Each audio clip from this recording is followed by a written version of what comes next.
طب شوفوا بالله يرضي مين ده؟ بسم الله الرحمن الرحيم. السلام عليكم ورحمة الله. أهلا بكم في حلقة جديدة من برنامجكم الجريمة.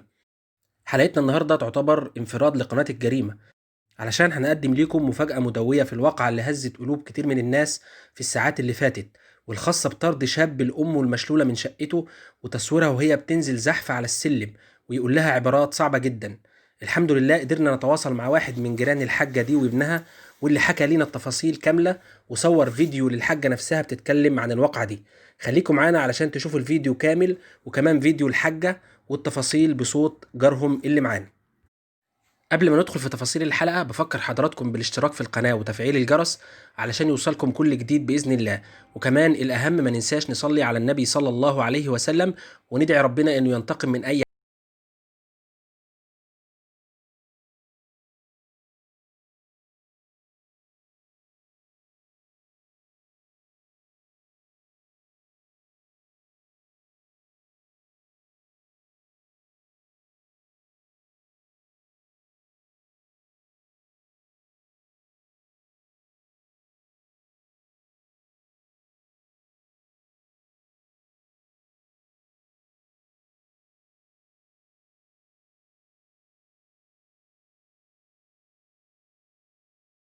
على وسائل التواصل الاجتماعي فيديو صعب جدا عن واقعة حصلت في مركز أبو حماد بمحافظة الشرقية، وبتظهر فيه سيدة مشلولة وهي بتزحف على السلم علشان تنزل لشقتها اللي في الدور الأول بعد ابنها ما طردها من شقته.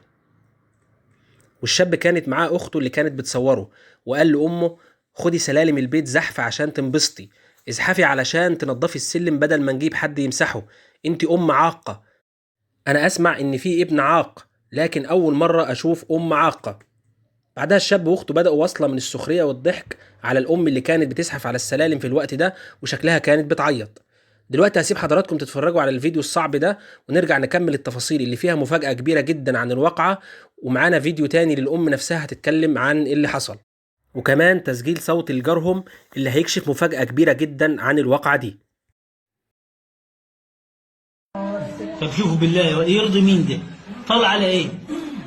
طلع على ايه يا اختي؟ هتعملي ايه لأمان؟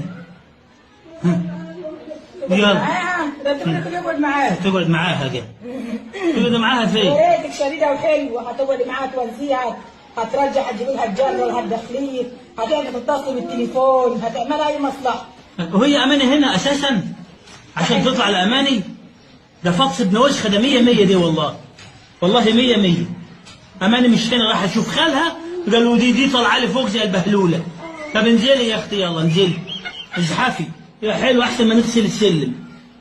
امسحي لنا السلم يلا، والمشكلة احنا اللي هنغسل الهدوم تاني. يعني شوف هي رطبانة رطبانة اهو، هتوسخ الهدوم وخد الهدوم وغسلوها. طب ارحمينا بقى من أي حاجة. اغسلي لنا يلا السلالم، اغسلي اكحتي يلا، وهاتي الجلابيه عشان نغسلها لك. يعني جرفتينا برضك مفيش فايده. يلا نتي. هو حبه تهوي، خليها قاعده على السلمه دي. شوفوا يا اولاد، دي ام عاقه، ديت ام عاقه، مش الولد يبقى هو اللي عاق لا والديه، هي الام العاقه دي تجرفنا. بس كفايه في الباب. الفيديو اللي حضراتكم شفتوه ده طبعا عمل جدل كبير جدا، وناس كتير جدا طلبت بالتحقيق في الواقعة ومعاقبة الابن العاق. بعدها وزارة التضامن الاجتماعي أعلنت تشكيل لجنة من التدخل السريع لفحص الفيديو، وكمان أعلن محمد كمال الدين وكيل وزارة التضامن الاجتماعي بمحافظة الشرقية تشكيل لجنة من التدخل السريع لفحص الفيديو. ومع الجدل الكبير اللي حصل على وسائل التواصل الاجتماعي الأزمة اشتعلت أكتر، وبعدها اسم شرطة أبو حماد قبض على الشاب ده.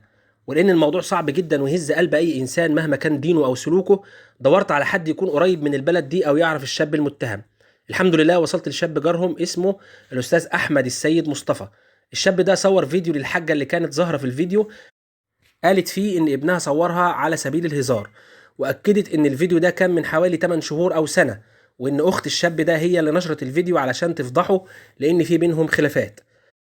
هسيب حضراتكم دلوقتي مع فيديو الحاجة، لكن لازم تكملوا معانا بعده لأن في تسجيل صوت لجارهم اللي هيكشف فيه عن مفاجأة مدوية في القصة دي. يا حاج رد على الناس اللي بيقولوا بيهين امه بيهين هو اللي مربيني والله، وقاعدة معاه وهو اللي موكلني ومشربني وجايب لي الناس فاكره غير كده. الناس فاكره غير كده. جايب لي كل حاجة وقاعدة معاه من سنة أبوه ما مات. طب انت قاعده فين دلوقتي يا حاج؟ في كفر أبو نجي. لا دلوقتي انت قاعده فين ومستنيه أنا مين؟ قاعدة مستنياه والنبي. مستنياه قدام المركز؟ طلعوه يا جماعه زي ما عملتوا كده مشكله، طلعوه. الفيديو ده من امتى؟ من سنه. فيديو من سنه. كان مزعلك فيه ولا كان بيهزم ولا كان بيعمل؟ والله. وكان مين معاه؟ مراته؟ لا والله اللي بتتكلم معاه في الفيديو مين؟ أنا والصغار الصغار. طيب يا جماعة بلاش نفتري على الناس، يعرفوا الموضوع بعدين يتكلموا. الراجل دلوقتي خدوه المركز بسبب افعالكم وبسبب كلامكم الكذب، مش عارفين الموضوع. الست اهي لا حد ضغط عليها ولا بتاع، جايه قدام المركز مستنيه ابنها يطلع. فرجاء كده تصححوا المعلومات وبلاش افتري على الناس. احنا قدام المركز مستنيه ابنها. عملوا كده صحيح ولا كان في حاجه؟ والنبي يعملوا فيها أي حاجة خالص. ما فيش أي حاجة خالص والله. يعني الفيديو ده كان هزار ولا كان الفيديو بجد؟ اللي رفع الفيديو مين؟ اللي نشر الفيديو مين؟ وانا بنتي اظن بنتك. ليه زعلانه مع اخوها ولا ليه رفعته؟ كان زعلانه شويه يعني مشاكل عائليه. يعني الفيديو كان في الاول وفي الاخر هزار؟ من سنه. والله من والله سنه. يا ابني. مش فاهم ايه المواضيع دي ما اقسم كان في بالله. حاجه خالص ولا كان في زعل ولا كان في اي حاجه. وداكي عملت عمره كم مره في حياتك؟ 8 مرات. 8 مرات. ومره حج كمان. ومره حج. لا اله الا الله. الراجل عمره ما عصاها يعني. يا عم احنا عايشين معاهم. لا والله يا ابني. احنا عايشين معاهم. والله يا ابني معايا على طول. هي كان جت هنا؟ جت لحد هنا؟ والنبي طلعوا. قومي يا حاج عشان الناس بيقولوا عليك معلش مشلوله، عرفيهم ان انت مش مشلوله وان كان الفيديو هزار. هاتي ايدك. قومها يا عم. هاتي ايدك. ولا تقومي لوحدك؟ هاتي ايدك.